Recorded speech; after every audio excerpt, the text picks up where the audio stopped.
One of the biggest things getting in the way between your business and a new customer is trust. So, sure, you can talk about how great your products or services are on your website, but they'll always be a little bit doubtful just because you're the one who's saying it. And that can be tough to hear, especially if you've been working really hard on creating great content for your website. But don't worry, this video is gonna show you some really simple, clever, little-known secret ways you can use social proof in certain places on your site to make all your existing content work much better than it's working right now. I've used these techniques with my own clients to sometimes triple the number of conversions on their websites, and I'm not just talking about testimonials. I'm Wes McDowell, web strategist at The Deep End, and this is the channel where I show you how to use your website and what's working now in digital marketing to supercharge your customer growth so you can make more money and build a business you love to show up for every single day. Now, if you don't know what social proof is just the idea that people will act differently based on seeing what other people are doing. And there are many ways of taking advantage of this right on your website. So things like reviews and testimonials are 12 times more trusted than descriptions and sales copy that comes directly from the business itself. So in other words, your customers want proof from people just like them, not just from you. So let's give them what they want. Actually, what they need to feel good about pulling the trigger with you. So obviously, reviews and testimonials are gonna be the first thing I'm gonna bring up here. So according to research done by Nielsen, 92% of people will trust a recommendation from a peer, and 70% of people will trust a recommendation from someone they don't even know. So think about who you can ask for a testimonial, and I highly recommend getting at least one video testimonial. And for a deeper dive in how to get one and what it should say, click right up here for a video all about that. But beyond getting that video, I want you to get some text-based testimonials too, and be sure to include a photo of the reviewer. It just helps it read as more authentic that way. And I always recommend adding a star rating along with it. Even if it's arbitrary, it's just a little visual cue that lets people know at a glance that it's a glowing, positive review. And obviously only add that if it actually is a 5-star sounding review. And one interesting piece of info from a Bright Local survey says that people don't just trust the first review they see. On average, people check about 2 to 3 different review sites before making a decision about the business. So that means that you shouldn't put all your eggs in one basket with your reviews. So in addition to putting them on your website, you want to try to get positive reviews on all the major sites in your industry. And for local businesses, that's probably going to mean things like Yelp, Google reviews, Facebook reviews, and possibly Foursquare. But I promised you more than testimonials, so let's get to the other interesting, lesser known ways of putting social proof to work on your site. All right, next we have case studies. So these are a little more formal than your standard testimonial, but they're often used to provide a higher authority version of social proof. So it's also referred to as long form social proof.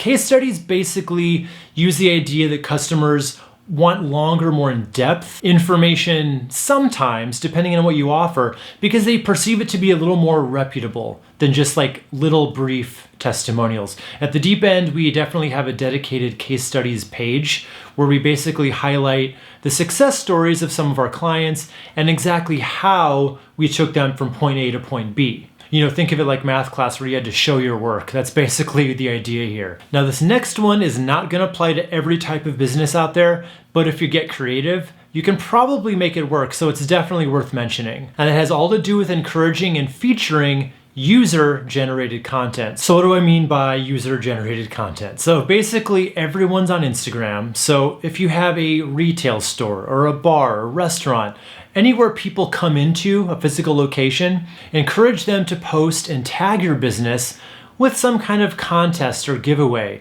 You can then feature that feed on your website, basically showing off how popular your business is with other customers. And even if you don't have a physical location where customers actually come into, think of a challenge you could run where your customers basically show off their results or what you've helped them with while they tag your business. Next up, I want to talk about micro-influencer marketing. So influencer marketing is becoming one of the fastest growing forms of marketing going into 2020, and it's only going to get bigger from here. So as I've already mentioned, customers really trust outside opinions more than what the brands themselves say. So it makes sense that they'd trust the word of people with influence even more. 40% of people say they've purchased a product online after seeing it used by an influencer on social media. And content from influencers earns more than 8 times the engagement rate of content shared directly from brands. In other words, if you get an influencer to say it, it's more likely to be heard and responded to. Influencer marketing is also extremely profitable. So businesses on average,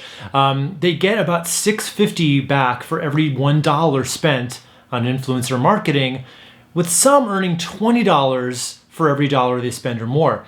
That is a crazy ROI, probably because most influencers don't really know what they're worth yet. It's still kind of a new space, and this is especially true with micro-influencers, which is basically just what it sounds like. So imagine if one of the Kardashians had 100,000 followers rather than 100 million, and it gives you a good idea.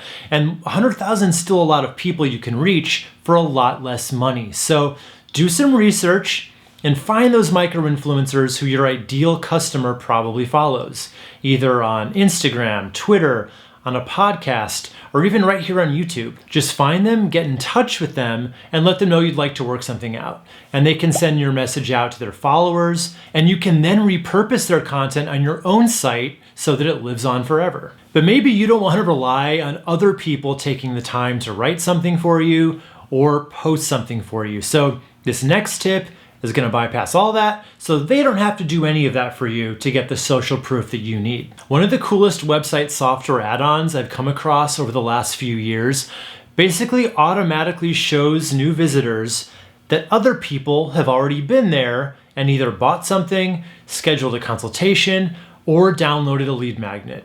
And these are what I would call FOMO pop-ups. And if you don't already know, FOMO just stands for the fear of missing out. You probably knew that. And these pop-ups play right into that, basically letting people know, okay, other people are doing this action, they've done it, so I feel safer now doing it too, and I might not want to be left out of the action. So I actually use this on my free video masterclass sign-up page so that people can see that this is a real thing that real people are signing up for and benefiting from. And there are a few companies that offer this. I like useproof.com. There's a few others though, and these are not free. They're actually kind of pricey, but for me, I've seen a serious uptick in signups when I'm using it as opposed to without. So you'll just have to look at the price and determine if it's worth it for you. And here's another tip that doesn't involve getting your customers to do anything for you. So if you have any impressive stats, just use big numbers to your advantage. They can be an incredible example of social proof. Let's just take a page out of McDonald's playbook, okay? For years, their signs touted 99 billion served. And okay, let's be real. I'm sure you don't have numbers like that. They're McDonald's, no one does. But even if you have hundreds of happy customers or thousands of dollars saved, using numbers like this is gonna help show people that they're part of a group. And that is what social proof is all about. So adding this stuff is gonna help you convert more visitors into leads and customers, but it's only one piece of the puzzle. So the next thing I want you to watch is this video where I tell you about all the other important things you need to add to your website. And I promise it is all easy stuff. So click right here to keep watching, and I'll see you right over there in just a second.